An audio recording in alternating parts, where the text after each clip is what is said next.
Hey guys, it's Sami, and this is Wrestling Unlimited, as it's Friday, and that means tonight was Friday Night Smackdown. Now, as far as tonight's Smackdown does go, I thought this was a really, really good show. Now, I know I saw people online going, oh, it wasn't all that memorable. It was all right. It wasn't great.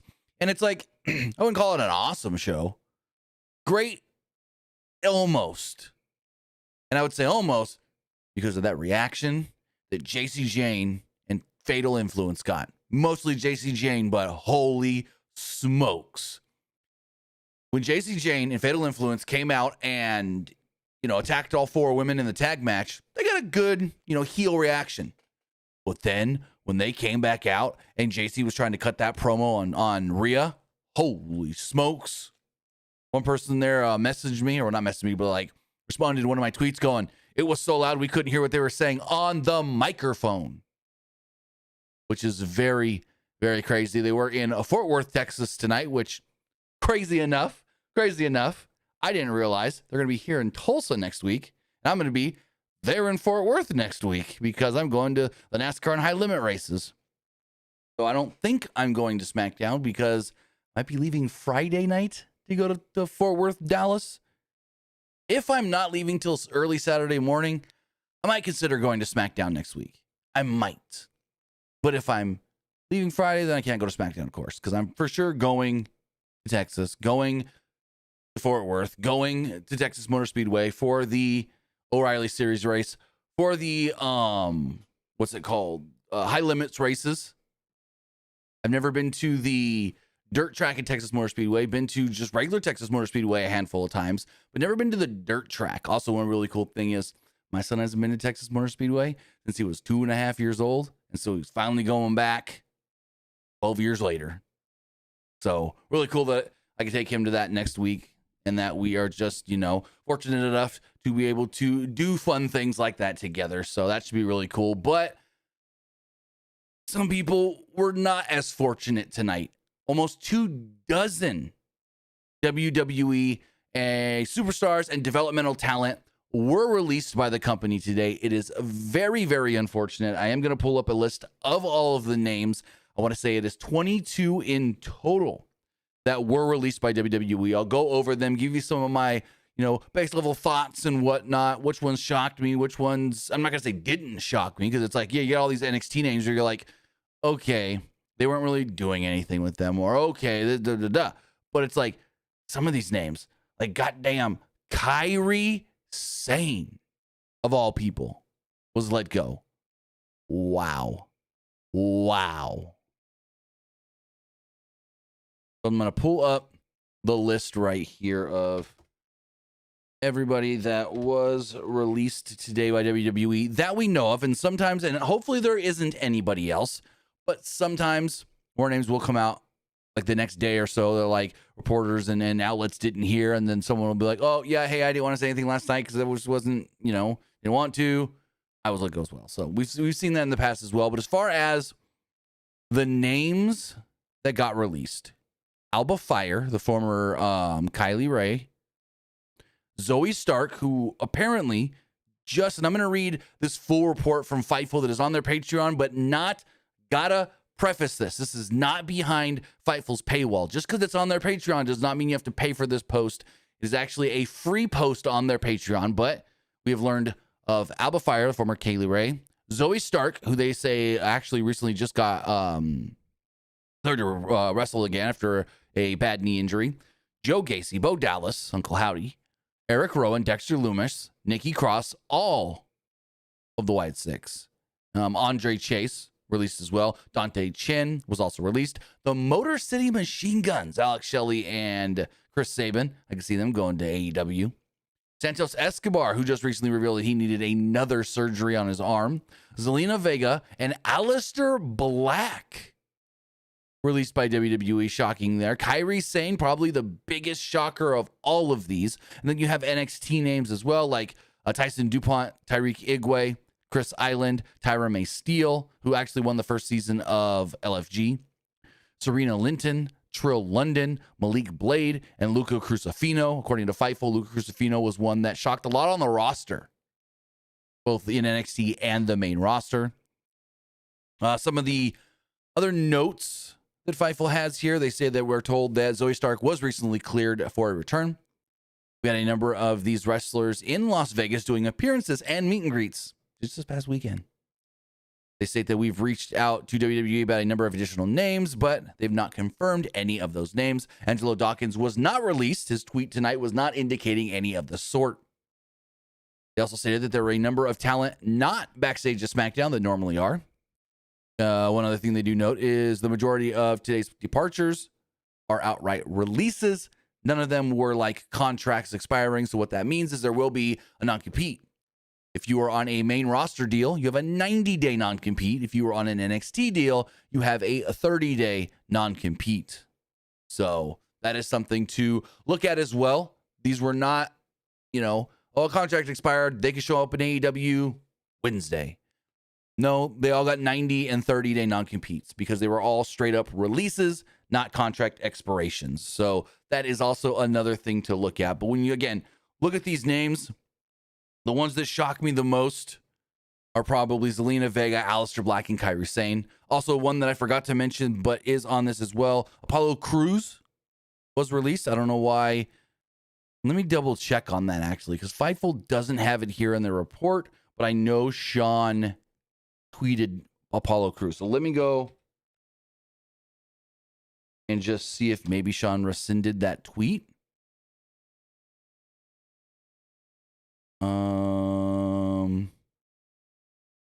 Let me see. Let's go to Sean Ross Sapp's Twitter.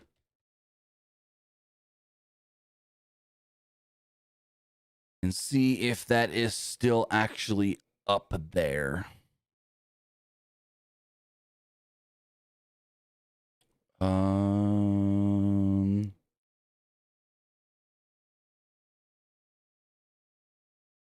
Yes, he does have a list here of names, and this list does have Apollo Crews on it. So I don't know why it's not in the Patreon write-up, but he does still have Apollo Crews on his Twitter as listed as released. But it's very unfortunate that almost 24 names in WWE, both on the main roster and in NXT and developmental, were let go by the company today. Again, none of these wrestlers really get, I guess you would say, reasoning other than budget cuts, or it's just, we cut you. Usually there's not a reason. Usually it's just, we weren't doing anything with you. Your name came up. Some odd reason or whatnot. But regardless, it's very unfortunate that 22 men and women were released from the company, do no longer have jobs in WWE. And I hate the people going, oh, they're still going to get paid. We were paid for 60 to 90 or 30 to 90 days to not have to do anything. No, they do have to do something. Because once those 30 or 90 days are up, they got to have another job already ready. They got to have booking somewhere else ready to go. And now they're working double time. Now they're working hard to go out there and book themselves, get themselves on shows, get themselves on the convention circuit at a signing somewhere where they could start making some money, get a pro wrestling tees store up, start doing whatnot, auctions and stuff. So now they got to start grinding. It's not just, they're released and now get to sit home. Because I've seen those comments already tonight. Or, more time for Zelina to live stream. No. Now she's going to go out there and she's going to have to grind, her and her husband. Maybe they go to AEW. Maybe they don't. We don't know. We don't know where any of these talent can go. I mean, Motor City Machine Guns, I could see them going to AEW because before they signed with WWE, many thought they were going to AEW. Aleister Black left AEW on good terms. Him and Zelina could potentially go there. Hell, Lucha Underground freaking teased to come back today. I think they're owned by Amazon now. And so, like Santos Escobar, Kairi Sane, both previously worked for Lucha Underground. They can go there. That would be really cool, especially, Santos Escobar going back as Phantasma. That would be awesome. I don't know what this new Lucha Underground thing is, but they just sent out a tweet after years of not tweeting and just said, more, or something like that. It was in Spanish, mas. But I know MGM did own the rights to Lucha Underground previously. MGM is now owned by Amazon. So,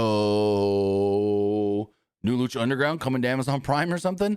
I don't know. But that'd be cool, depending on who's running it, depending on who's writing it, and depending on who's producing it. We'll have to wait and see more details, but that could be a potential spot for some of these people. Zelina Vega would fit really well with Lucha Underground if it's the same Lucha Underground from before. Aleister Black would fit well over there as well.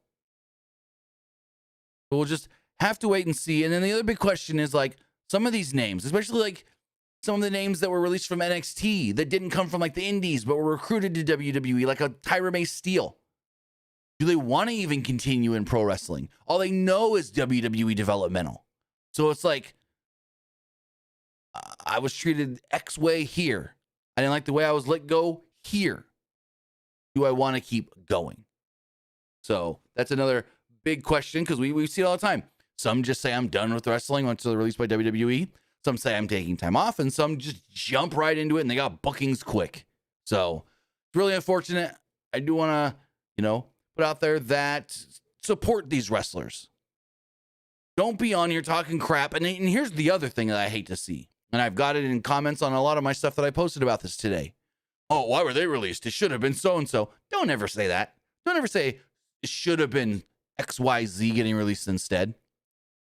That's even worse than saying, oh, I'm glad that person got released. Like, I've seen those too. Oh, Wyatt Six weren't doing anything. Glad they got released. That's horrible. But then it's also horrible, if not more horrible, to then start fantasy booking. Oh, why'd they let go Kyrie when they could have let go blah, blah, blah, or so-and-so? Seen those as well today. So it's just very unfortunate. Very, I don't even have the words.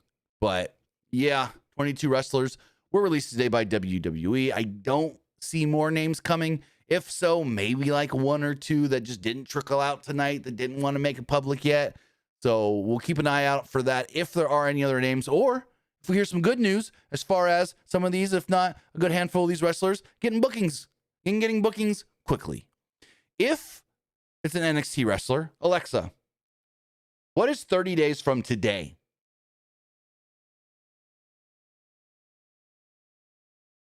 So if it is an NXT wrestler, they can be free to go anywhere May 24th. Now, Alexa, what is 90 days from today? Alexa, what is 90 days from today?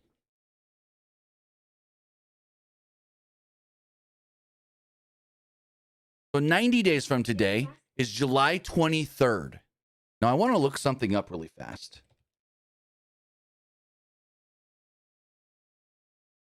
Alexa, cancel. Okay, it wouldn't work. I was going to say, can any of these names show up Slammiversary? Not the main roster names. Because we've seen that in the past. WWE, Alexa, stop.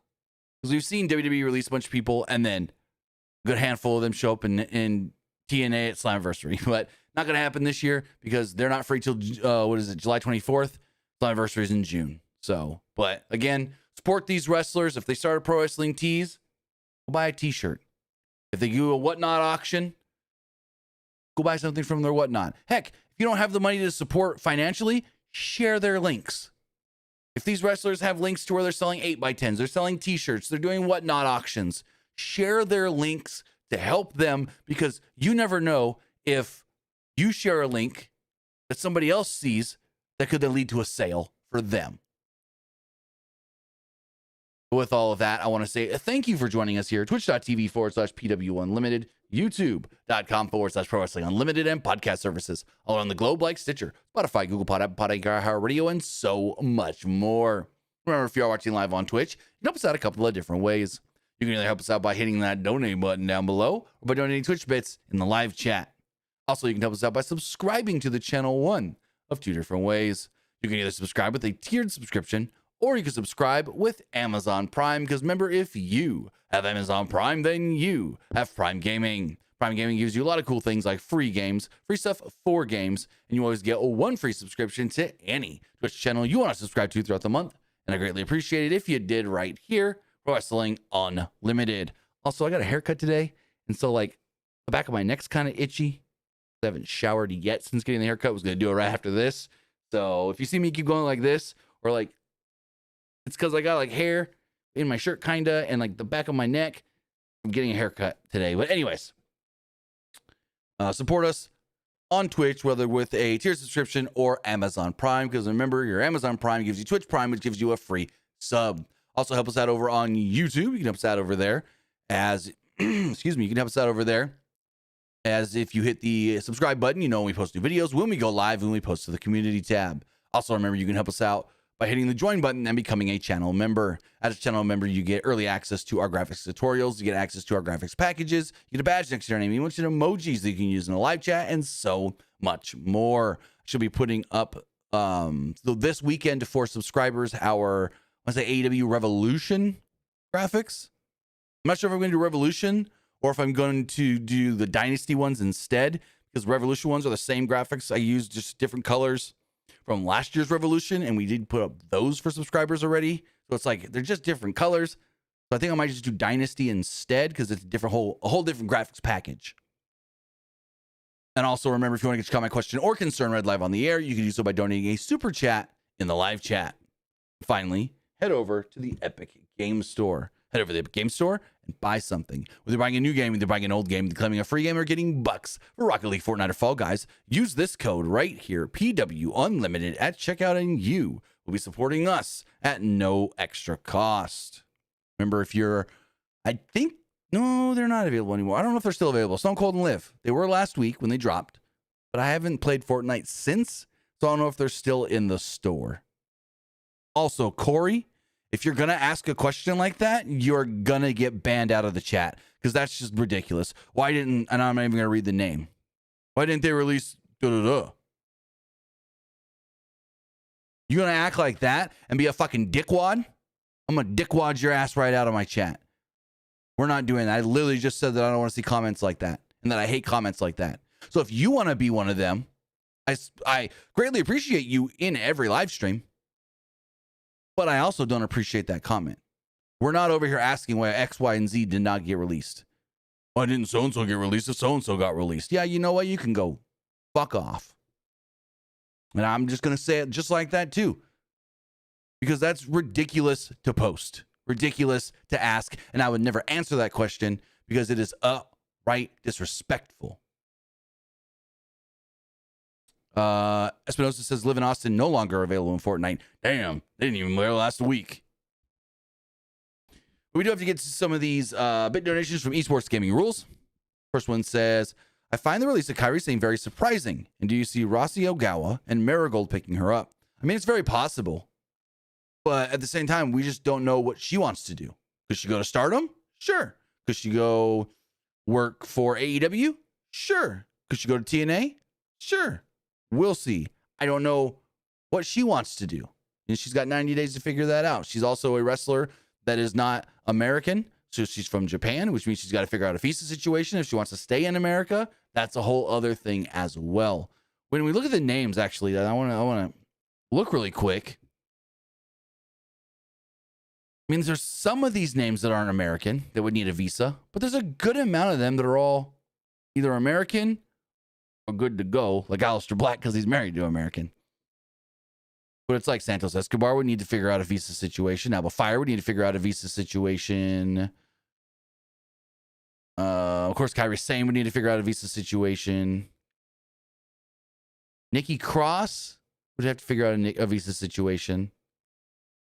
And her husband literally this week just got announced for signing with MLW, so kudos for Big Damo. But yeah, that's the other thing some of these wrestlers have to look at. It's like WWE was supporting their visa. WWE was their sponsor for their visa. Now, if they want to stay in America to work, they either need to get a whole new visa or they got to sign with somebody that's going to sponsor their visa. That's another thing. He also says, it seems now the WWE Universe now loves Cody Rhodes targeting TKO. And what do you think of the reports of Pat McAfee ending his WWE run after WrestleMania 42 Vegas for now because he don't want the Backlash tag match because of the backlash of the WrestleMania storyline? So you kind of got what Dave wrote. You kind of did, you kind of didn't. Dave wrote that none of this is like 100% confirmed, but this is the going belief backstage. That they had the plan to do more with Pat McAfee. But if you think about this, Pat had said about a month or so ago, Wrestling's in my past. I think it's passed me by. And that's right around the time that TKO went to Pat and said, hey, we want you involved in WrestleMania. And he initially told them no. They then went back to Pat when no one else wanted to do it, apparently, and was like, Pat, we need you. So Pat did it. And so Pat had already, even though he agreed to do the stuff for Mania, had one foot out the door. Did great in the role they asked him to do, but knew that he wasn't really fully invested because he was done already. And so the report from Meltzer is that the belief in the locker room backstage is that Pat McAfee was wanted to do more, but after Mania was like, I'm done. I don't want to do any more. And people think that's because of the backlash he was getting, not for being a heel character, but just they didn't like how he was being used. Fans were booing him, not because he was supposed to get booed as a heel, but because booing him because they just didn't want him involved. And he didn't like that reaction. He didn't think it was good for his brand or image.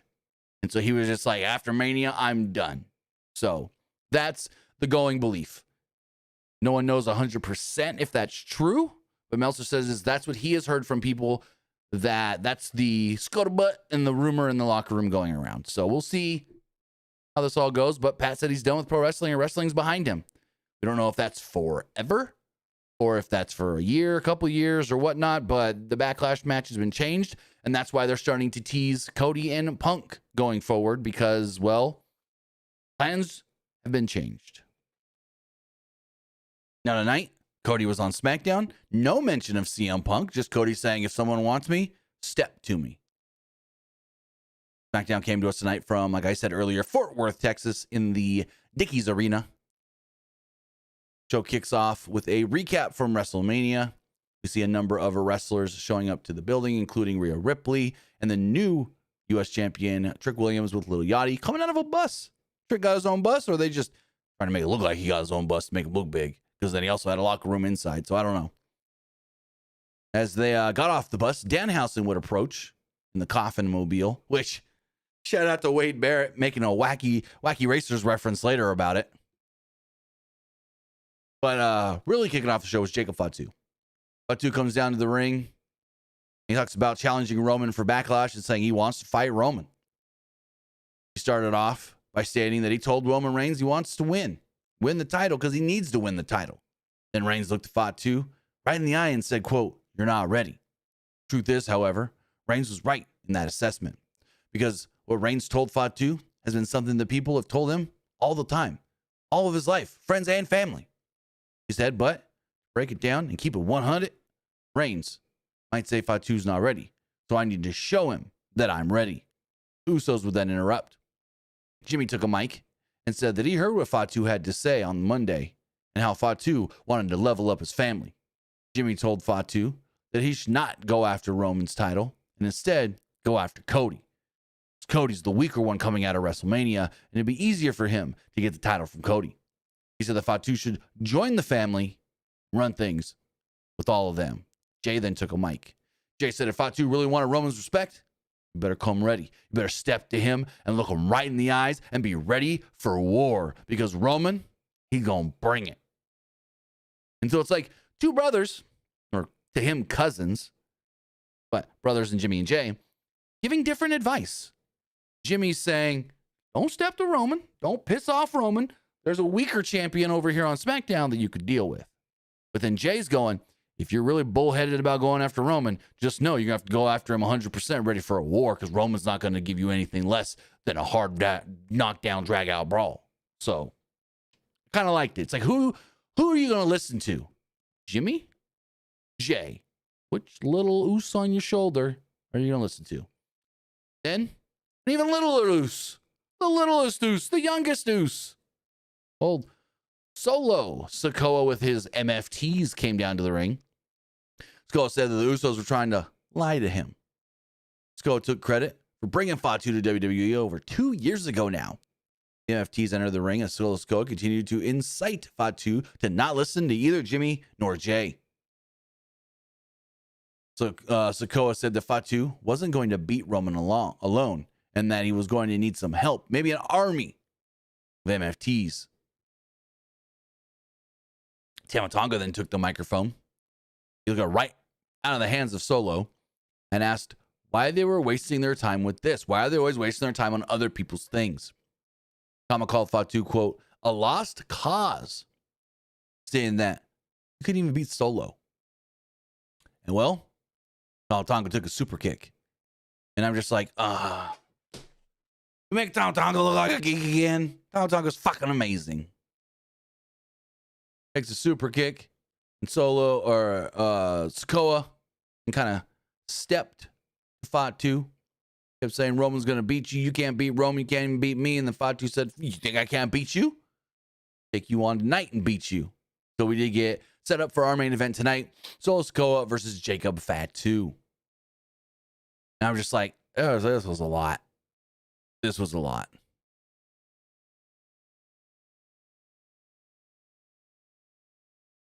Moving forward, our first match of the night with the Women's United States Championship on the line. It was Julia defending against Tiffany Stratton. Now, before this, they were interviewed by Tiffany and Kiana James were interviewed by Kathy Kelly, and there was like dissension there because Kiana's supposed to be the manager, the what's the word I'm looking for, agent of Julia, and Julia's like, we're here on the Smackdown after WrestleMania.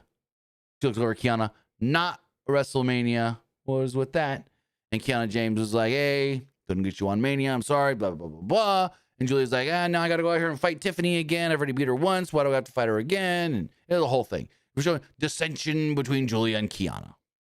As far as the match itself does go, Stratton avoided Julia's attack early on as she clotheslined her out of the corner. Julia responded with a jumping roll-up pin for a near fall. We then get a series of dueling pins for a little bit before there was a neck breaker from Stratton. Stratton then got a rolling senton. We couldn't get the prettiest moonsault ever as Julia trapped her in a tree of woe position. Excuse me. After a commercial break, Stratton was starting to mount a comeback. She connected with a springboard cartwheel stunner for a close near fall. At one point, Julia knocked down Stratton with an avalanche butterfly suplex. Or belly fly suplex. That ain't right. And got a 2 off of that. Stratton just barely managed to kick out. Julia then headbutted Stratton and tried for a slam, but it got reversed. Stratton looked for a running attack. Kiana James would grab her leg. Julia then ran at Stratton, but moved. And Julia ended up hitting Kiana James. Stratton then looked for another PME, but Julia caught her in a modified Rings of Saturn submission. Stratton then countered that into a pinfall that Julia did kick out of. Julia then recovered and blasted Stratton with a Rifferderci knee. She set up for a Northern Lights bomb, but Stratton reversed it into a rough-looking Alabama slam. It was rough. She then finished off Julia with a PME and pinned her 1, 2, 3 to become the new WWE Women's United States Champion. So we did get a title change on this show tonight on the SmackDown after WrestleMania. I thought these two worked pretty well together. Wasn't great. Could have been a little better. There were some rough spots here and there. But overall, we did get the big title change here. So that is now, I want to say, since Mania, 6 title changes. Let me see. That is 1, 2, 3, 4, 5, 7 title changes since Mania. This was number 7. It was 6 at Mania. This makes 7. Roman's a new champion. Liv's a new champion. Rhea's a new champion. Trick's a new champion. Becky's a new champion. And then Brie Bella and Paige, new champion. So then you had Tiffany. That's 7.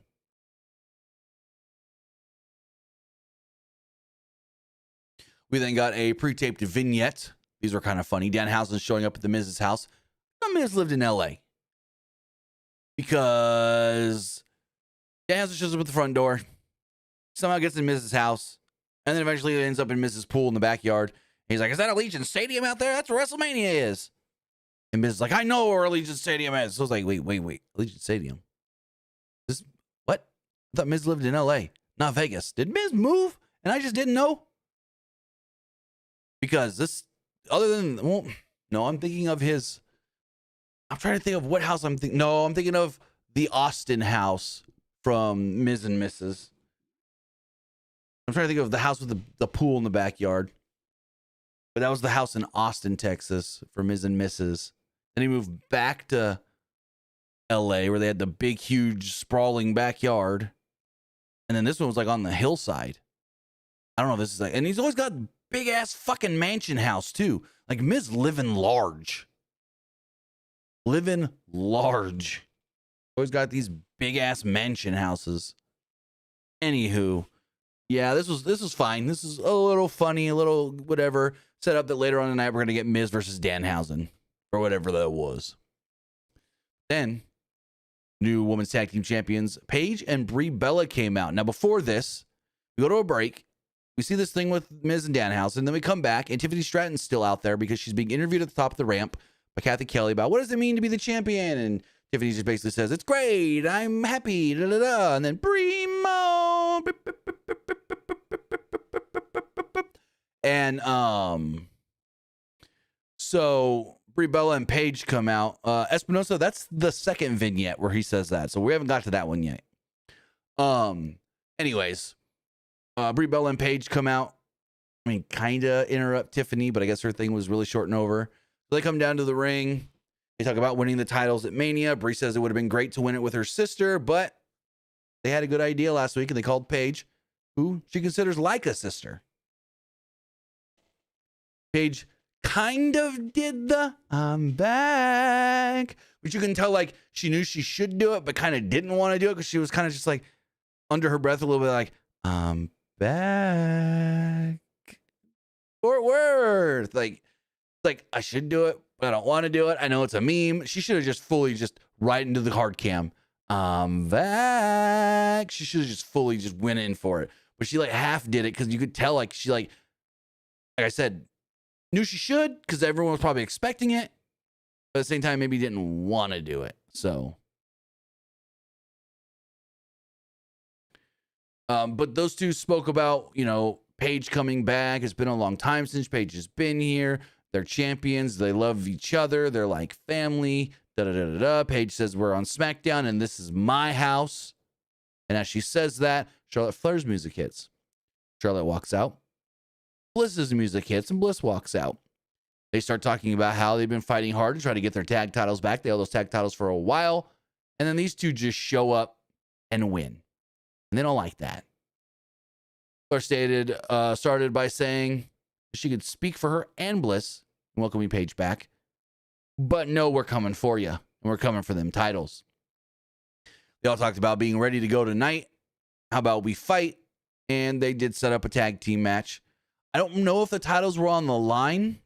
I didn't hear if it was. It doesn't matter because the match had no finish anyways. But it was Paige and Brie Bella against Alexa Bliss and Charlotte Flair. A little shocked, no Nikki there at all. I guess Nikki's just not traveling to heal up.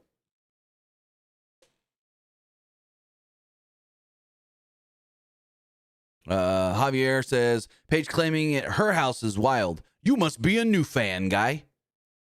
Are you new? Have you not been here since 2015? Because that was Paige's whole gimmick. This is my house. Like she would say that all the time. Just like AJ Styles would say, the place, or the face that runs the place. The house that AJ Styles built. Kind of the same kind of thing. But JC's house now, because JC Jane fucking killed it tonight. I mean, all of Fatal Influence killed it, but JC Jane is the leader of that group, and holy crap. So as far as this match does go, Bliss hit Brie with a drop kick before she tagged in Flair, who chopped away at Brie's chest. She then hit a fall-away slam before kipping up to her feet.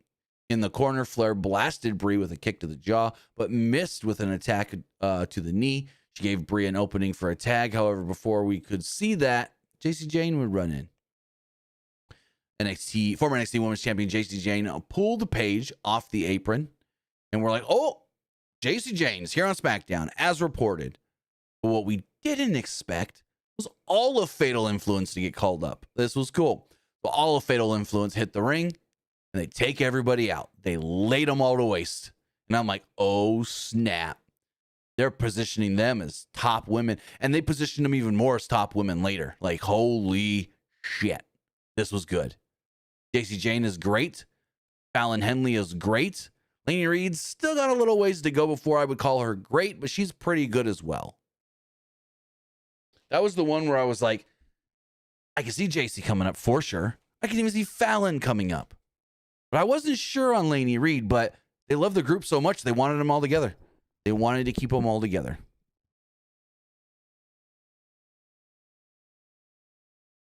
So then we got a vignette. Basically, people in East Palo Alto calling Royce Keys inspirational. Hell yeah, brother. Then Cody came out.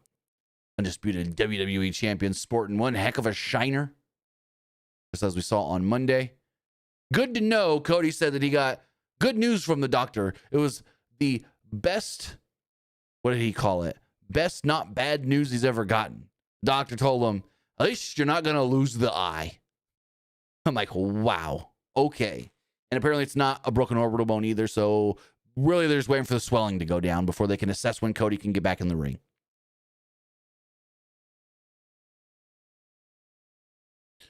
Actually, Elite, there's two different Paige memes. There's the Paige here, and there's the I'm back from when she first came back with Sonya Deville and Mandy Rose. So, just so you know, there's two of them, brother. So Rhodes got into the ring. Got a great reaction from the crowd in Fort Worth before asking, what do you want to talk about? Rhodes wanted to talk about, the week he had at and coming out of WrestleMania. Even though he wasn't beat down. It was a decision that he made to walk the ramp and show everybody what he's got, what he's doing, what he's here for. Rhodes wanted to send a message to anybody, even though he's not medically cleared right now. Hey, I got stitches in the back of my head. Randy Orton kicked me in the face, but he didn't take me out. Rhodes wanted to send the message that yes, even though Orton gave me his best shot, a punt to the head, I'm still here. I'm still standing. Randy isn't here tonight. He wanted to send a message to a, quote, sarcastic, condescending Sami Zayn, who said that nothing ever went wrong for Cody. That's why he showed up in all gold attire at WrestleMania, because he wanted to show that he's the gold standard, that his family was the gold standard, that every fan of his was the gold standard. Most especially, he wanted to send a message to those outside forces that kept trying to get involved in his business. They're 0-3. So send your best or count your money and mind your damn business. I think that was a TKO reference. Rhodes then concluded by throwing the gauntlet as he pointed that if anyone wanted a shot at him, step up. Whether you're from NXT, Raw, or Smackdown. I'm not hard to find, but I'm harder to beat. So this is a good promo from Cody. I was waiting for somebody to interrupt. I don't know what the next move is, whether that is Punk or somebody else. We'll have to wait and see. Also, Elite, I don't know who you're referencing, so yeah. Not going to comment because you're being very vague. If you're talking about Fightful, you're wrong. This is that tweet you sent earlier about me not liking a certain person or their inner circle. I have no fucking clue who or what you're talking about. Speaking of tag title matches, the men's tag titles were on the line. The WWE Tag Team Championships. R-Truth and Damian Priest defending against Tama Tonga and JC Mateo. It was all right. It was kind of just there. Nothing special. I didn't even really get much of notes because I was just like bored with it. Truth and Tama Tonga started things off. They traded strikes and blows early on before Tama Tonga got the upper hand. He hit Truth with a drop kick and mocked him with his version of a 5-knuckle shuffle. At one point at ringside, Tonga Loa tried to get involved as he flattened Damian Priest with the clothesline, going to a commercial break. When we returned from the break, JC Mateo and Tama Tonga were basically shelling Priest with a double team move. Mateo threw Priest into the corner. The big man began to fight back. At one point, Tama went down with a clubbing blow as Priest swung for the fences like he's Yankees Aaron Judge. It was a hot tag to Truth with the John Cena comeback. He ended it with the 5-knuckle shuffle. Tonga Loa then distracted the referee once again as Tama Tonga ran in and hit Truth with a spinning neck breaker, even though he wasn't the legal man. Priest then broke up a pinning attempt. He and Truth then hit the Rise Up, is what they called it on commentary, on JC Mateo to pin him 1, 2, 3 and retain the titles. So yeah, cool. And still tag team champions. Damian Priest and R-Truth, the odd couple. Yeah, like I said, it was just okay. Nothing special. So we got Trick Williams, Lil Yachty, and the Gingerbread Man. The new U.S. champion came out. Before the break, he like slapped some random guy backstage. He's more and more pimp daddy than ever. The new U.S. champion was flanked by Lil Yachty and the Gingerbread Man, who I was sitting here going, that's one of two people, and it's probably only one. It's either Carmelo or Sami, and it's too short to be, or it's too tall to be Carmelo. But what happened here at the end after Gingerbread Man revealed himself, I was not expecting. So basically, Trick and Lil Yachty are just talking shit and talking smack and celebrating in the ring and boasting Trick up and ego, aura framing, however you say it. And Trick's like, I'm not much of a gambler, but I gambled on myself and the crowd gambled on me as well with the 3 great words. Let me hear you. Whoop that Trick. Whoop that Trick. And the crowd was chanting for Trick. Fucking crowds. He's a heel, but they all love him in every city. It's wild. He's a heel, but they love him in every city, which is nuts. Anywho, Yachty talked about how WrestleMania is over, but they're still here, ready to go, and better than ever. He called himself the Prophecy and stated that U.S. title open challenge, that shit's in the rear view. We ain't doing that anymore. We ain't just giving people opportunities. No. You got to earn your opportunity. Unlike Trick, who did not have to earn his shot.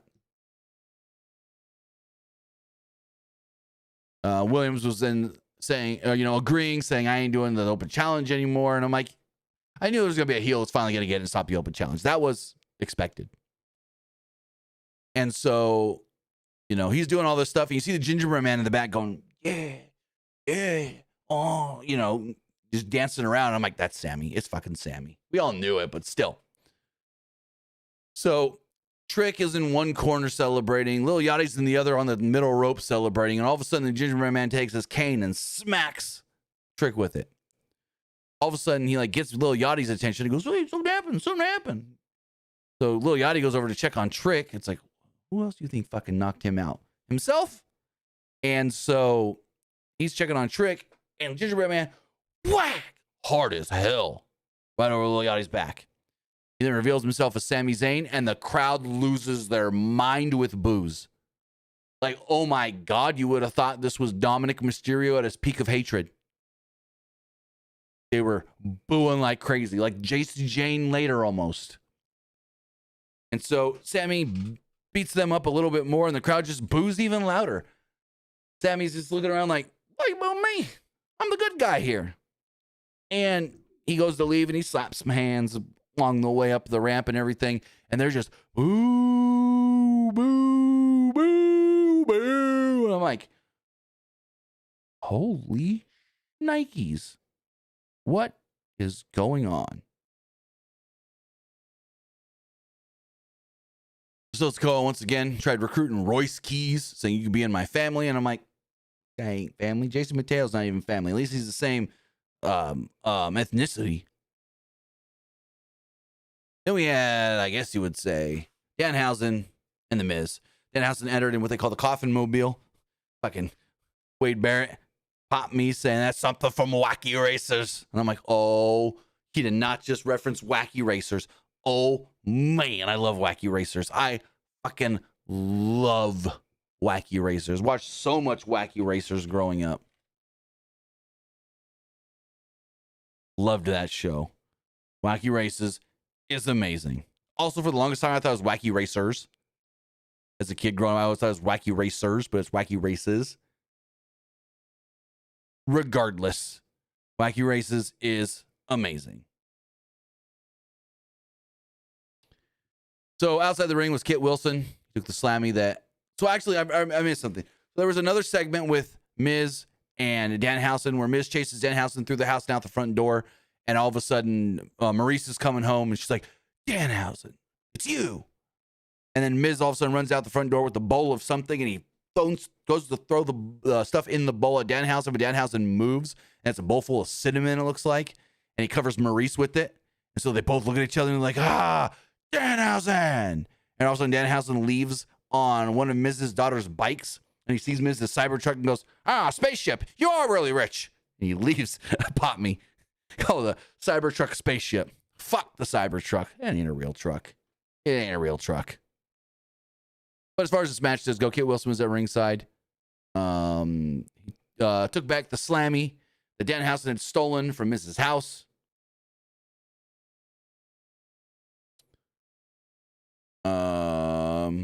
Not much really happened in this match, though. There's American Gladiators reference because Miz is hosting it.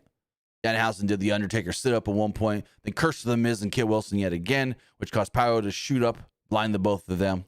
Gave Danhausen the opportunity to just grab Miz, roll him up, and pin him 1, 2, 3.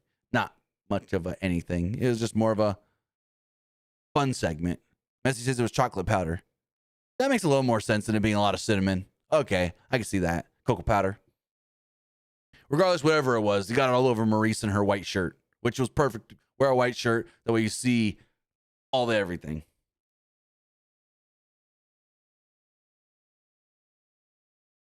We then got a vignette. Blake Monroe is coming soon to the Smackdown brand, so she is getting called up from NXT. Ripley then comes out to celebrate her big win from WrestleMania as the new Women's WWE Champion, and this was freaking great. I don't care anything that what Rhea said. She said, quote, "Your mommy is finally champion again," and talked about beating Jade on the grandest stage of them all. She's now here on SmackDown, and she's willing to fight anybody who wants to come for the title. And out comes Fatal Influence, led by former NXT Women's Champion, Jacy Jayne. Jacy comes out. She congratulates Rhea, and the crowd in Fort Worth loses their mind with boos. They're booing her so loud. And you can see for like a second at first, it gets to her. And then she just soaks it in. And she's just like, all right, I hear you. I can stay here all night. I can wait. And so like they keep booing. They keep booing. She's trying to just say how she's great. Now she's coming for Rhea. She's going to take that title off of Rhea. And then she's like, you guys want to keep going? All right, I'll stop talking. And then she's like, no, I got to get this off my chest. And so it's like, Jacy Jayne is one of those performers that, I mean, yes, everybody at times the crowd's going to get to them, but she's also somebody that knows how to work off the crowd. Somebody that knows how to work with the crowd. And how do they say it in stand-up comedy? Oh, what's it called in stand-up? Oh, you guys know what I'm talking about. Chat, help me out. Crowd work, I guess is what it's called. She knows how to crowd work. She knows how to interact with that booing crowd. And the right things to say to keep them riled up. When you say, I can wait all night, they're going to get louder. Then they're going to be like, oh, really? Can you? They're gonna test that. I can stay out here all night and wait. So she's out here, talking crap to Rhea. Laney Reed and Fallon Henley chime in a little bit as well, saying that they're greats. They're all going to be greats, and they're going to take everybody out. This is their house. This is their Smackdown. And Ripley responded by saying the Fatal Influence should stop while they're ahead. Reed and Henley tried to get some more words in, but Ripley said that she was used to the numbers game being against her, and it doesn't matter what they got. She's the women's champion. They're not her. She then says, you guys want to come at me? Let's fight right now. And Nick Hollis goes, whoa, whoa, whoa, whoa, whoa, whoa, whoa. I like the idea, but not like this. We're having a match right now. It is Rhea Ripley, Jacy Jayne. And so the match did start after the break. Also, I didn't watch on Netflix this week. I watched on USA Network because I couldn't get my VPN to work properly. Jayne and Rhea sized each other up early before engaging in a chain wrestling battle, I guess you would call it. Ripley attempted a scoop slam, but Jayne turned it into a standing headlock. She kept the hold on for a little bit, and then Ripley finally threw Jayne out of it. There's a shoulder block from Ripley. They kept the newcomer to smack down on her toes. At one point, Ripley responded with a head scissors that sent Jayne to the outside. Ripley caught Jayne's leg after a kick for a slam to the face. Reed and Henley then tried to get involved, which allowed Jayne to recover and hit a running kick across the apron to Ripley as we went to a commercial break. When we come back from the break, Jayne was in control. Ripley did make a comeback, though.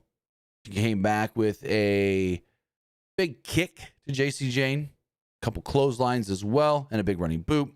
Ripley then raised Jane up for a razor's edge, but she managed to get out of it. Ripley then went for a forearm, but was hit with a pump knee to the face from JC Jane instead. At one point, Ripley attempted a prism lock, but Jane countered it. Ripley then headbutted Jane and looked as if she was going to win with a riptide, but Fatal Influence would run in, attack her, and cause the DQ. After the match, Jane, Reed, and Henley all beat up and laid out the women's WWE champion 3-on-1. It was like, the match was good. I thought the stuff that they did with JC Jane and Rhea Ripley was really, really good. Like, they worked well together. But I wasn't a fan of the finish, but it does make sense, especially with where they're going, as we see a little bit later. It's getting warm in this room. I'm going to turn the air on really fast. Give me like 5 seconds, guys.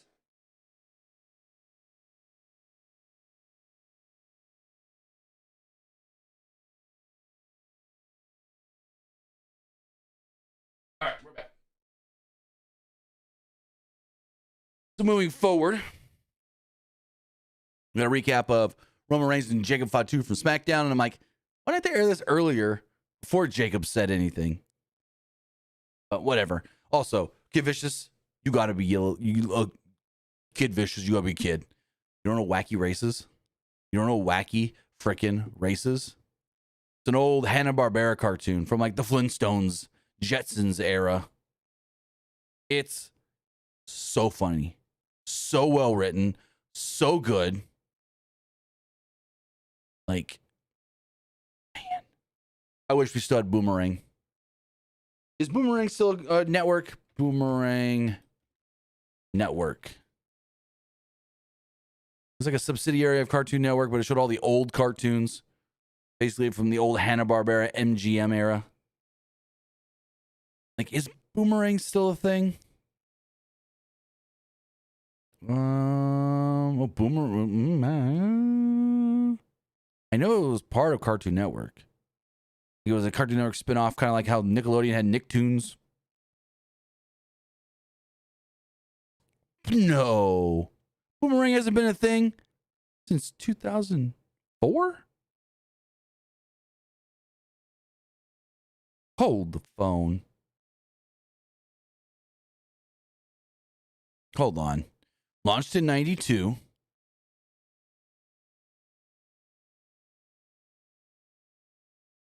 As a Cartoon Network block. Then in 2000 became its own channel. And then in 17 became a streaming service. Interesting. But like, Boomerang was great. That's where I always watched Wacky Races because, you know, I wasn't around when they were at their first run. But it was a lot of the old Warner Brothers and mainly Hanna-Barbera cartoons. You had a lot of Scooby-Doo, Looney Tunes, Wacky Races, the Flintstones, the Jetsons, all on, what all aired on Boomerang? List of cartoons, programming history, programs on Boomerang. And now we're getting way in the weeds here. Flintstones, Jabberjaw, the Jetsons, Johnny Quest, Looney Tunes, New Scooby-Doo, Scrappy-Doo, Scooby-Doo Movie, Scooby-Doo Mysteries, Pebbles and Bam Bam Show, which will pop by at times. You have more versions of Scooby-Doo, Scooby-Doo, Scooby-Doo, Where Are You, Scooby and Scrappy-Doo, Tom and Jerry, Yogi Bear, a pup named Scooby-Doo, which is also great, Duck Dodger. Then some of the newer stuff, like Ben 10 aired on it for some reason. Sylvester and Tweety Mysteries. Oh, man, I forgot about that. Codename Kid Next Door was on Boomerang. That ain't right. That ain't right. Oh, that is right. I forgot about that. In 2017, they did briefly bring back new episodes of Wacky Races. Underdog, Rocky and Bullwinkle. Yup. Mr. Magoo, Pink Panther, Garfield and Friends, Dennis the Menace. All right, yep. Now we're getting into the Cartoon Network stuff. But Boomerang was great. I always loved it for all the old stuff. There's nothing like those old Hanna-Barbera cartoons. The original Scooby-Doo, Flintstones, Jetsons, all that stuff. So good. So well written. And I loved how especially like Flintstones, was not like your normal animated cartoon. Flintstones was treated as if it was a sitcom, but in animation form. It had laugh tracks. It had the jokes to pop the crowd, the fourth wall breaking at times. It was way ahead of its time. Flintstones was Jetsons as well. Wacky Races had it a little bit, but it's like, I loved that those didn't feel like normal cartoons and they felt like sitcoms and like the things you would see with real life people. I mean, Flintstones is really supposed to be the odd couple in cartoon form back in the prehistoric era, but regardless, moving back to SmackDown.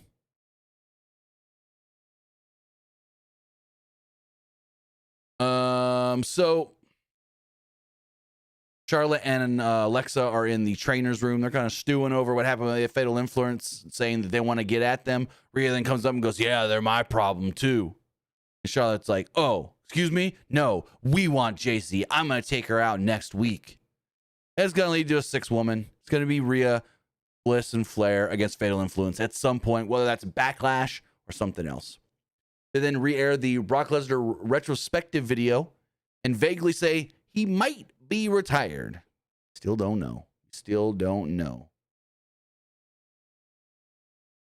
then get a video stating Ricky Saints is coming to SmackDown, so that BodySlam.net report was wrong. It's coming next week in Tulsa. He'll have his first official match on the blue brand. So there's a report from BodySlam.net today. It basically stated that, hey, Ricky Saints, they want him on the main roster, but there may be a delay. There may be a delay because CW Network wants to keep him because they think they still need veteran names and established names on NXT. So it's like, ooh, that's both good and bad for him. Good that the network sees him as such, like a big star, but bad because you're stuck in NXT, unfortunately. But we know that's not true, not the case, and he's coming to SmackDown. I want to see something really fast. Did they like put up anything about that? Because like I said, they had stated earlier on their paywall, which I'm just going to say it right now. BodySlam's paywall, not the greatest. It's either stuff they took from Meltzer that most didn't see or hear because it's behind his paywall, or that's wrong. And they've had a couple wrong this week. Looking. Yeah, I just don't see it at all anymore. Interesting.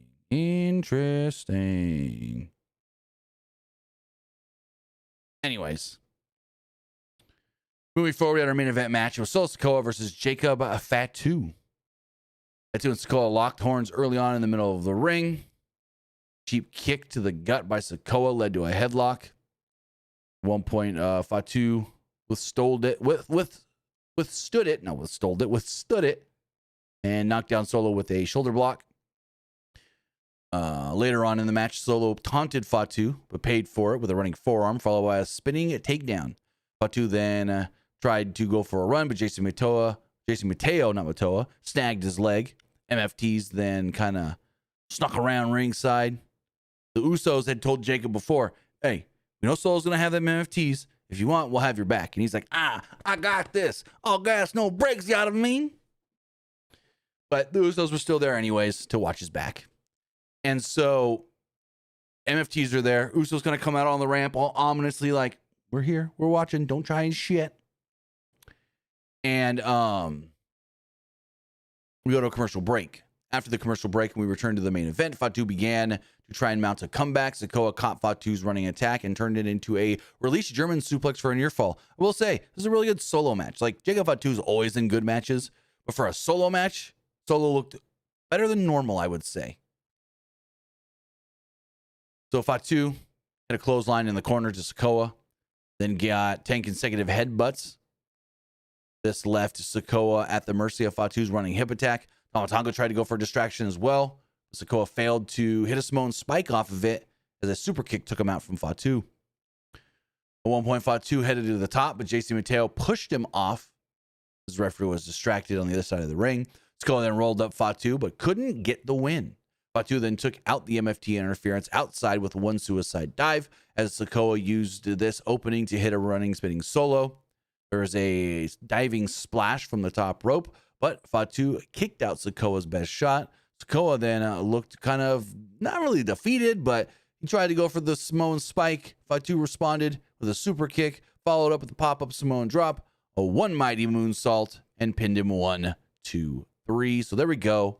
Jacob Fatu does pick up the victory, proving he can beat Solo, even though we know he can beat Solo. When did he become U.S. champion? By beating Solo. So the whole "you can't beat Solo" thing was preposterous to start with.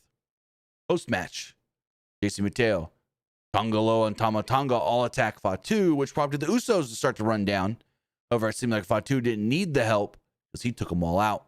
Fatu grabbed a steel chair and wrapped it around all their backs and necks.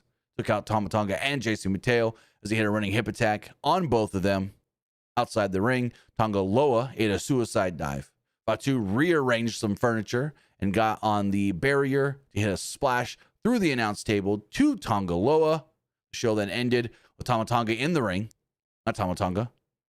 Jacob Fatu in the ring, staring at the Usos on the apron, and basically saying, "Tell Roman I'll see him on Monday." And the show goes off the air. Very cool. Very cool ending, showing that Jacob Fatu is a strong challenger, is a strong contender, is somebody that's going to step to Roman. Not the biggest of fans of this bleeding over to SmackDown, because I'm like, pick a lane. We got a brand split here, brothers. Like, Mania's over. We don't need the bleeding over anymore. It's fine for the road to WrestleMania, but we don't need it anymore. But with that, guys, that was Friday Night SmackDown. I thought a pretty good show. I wouldn't call it great or anything, but I'd say it was a pretty good show with an awesome heat segment for Fatal Influence. I still want to call them Fatal Attraction, but they're not. Fatal Influence. With that, you know what I thought of the show. Now it's time to hear what you guys thought of tonight's Friday Night SmackDown. As far as these polls do go, let's go refresh all of these. Boom, boom, boom, boom, boom. As far as the threads poll does go, 48% liked the show, 37% thought it was just all right, and 15% didn't like it. Looking at the Twitter X poll, 83% liked the show, 16% thought it was just all right. As far as the community poll does go, 75% liked the show, 14% thought it was just all right, and 12% didn't like it. Finally, the live poll, 61% liked the show, 25% thought it was just all right, and 14% didn't like it. With that, guys, that is going to wrap everything up.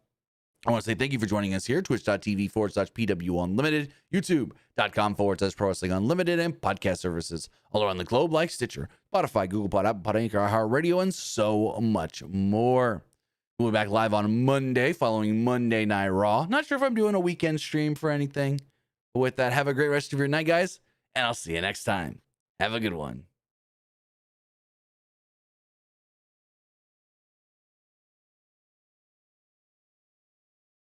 All right, if you're still watching live on Twitch, we're going to hit up a raid really fast.